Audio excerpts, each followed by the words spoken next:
કનેડામાં ગત સપ્તાહે હાઈવે 69 પર થયેલા એક ગમખ્વાર અકસ્માતમાં એક ગુજરાતી દંપતીનું મોત થઈ ગયું છે. આ કપલની ટોરન્ટોમાં મેડિકલ અપોઇન્ટમેન્ટ હતી.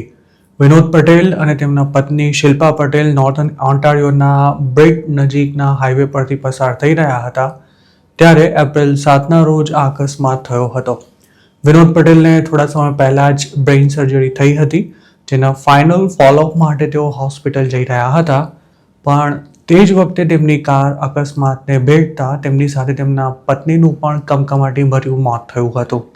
જે પટ્ટામાં આ એક્સિડન્ટ થયો છે તે 2 લેનનો હોવાથી અગાઉ પણ તેના પર આવા જ અકસ્માત થઈ ચૂક્યા છે.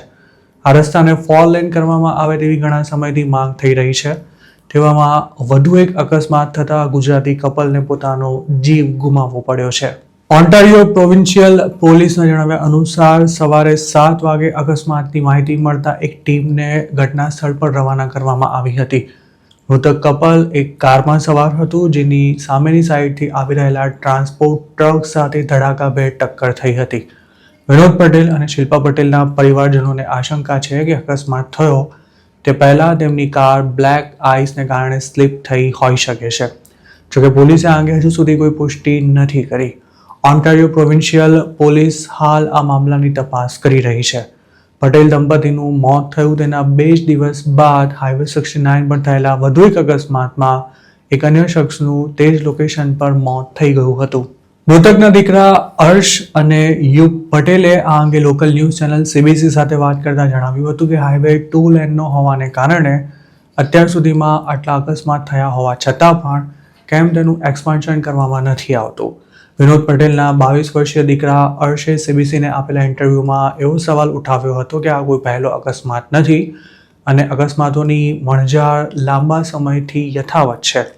એડમિનિસ્ટ્રેશન પાસે હાઈવેને પહોળો કરવા માટે પૂરતો સમય હતો, પણ તેમ છતાંય આ કામ હજુ સુધી નથી થયું.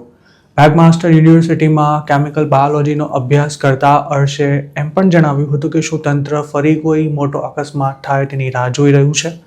વિનોદ પટેલ અને શિલ્પા પટેલનો નાનો દીકરો યુગ હજુ 17 જ વર્ષનો છે.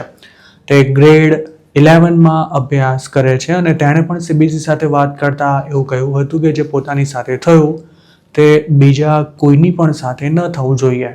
મૃતક દંપતીના પરિચિતોના જણાવ્યા અનુસાર સેડબરીમાં રહેતી ગુજરાતી કોમ્યુનિટીમાં વિનોદ પટેલ અને શિલ્પા પટેલ ખૂબ જ મહત્વની ભૂમિકા ભજવતા હતા.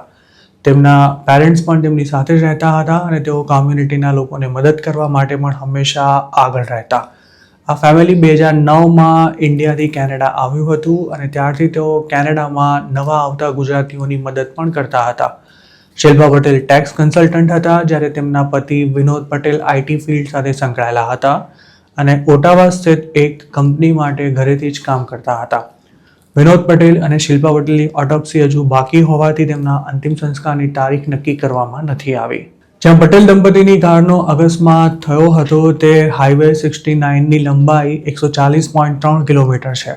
સેન્ટ્રલ ઓન્ટારિયોનો આ રસ્તો હાઈવે 400 અને હાઈવે 17ને કનેક્ટ કરે છે, પણ તેનો 68 કિલોમીટરનો પટ્ટો સિંગલ લેન છે અને તેમાં કોઈ ડિવાઈડર પણ ન હોવાથી અવારનવાર આ સ્ટ્રેચ પર અકસ્માત થતા રહે છે.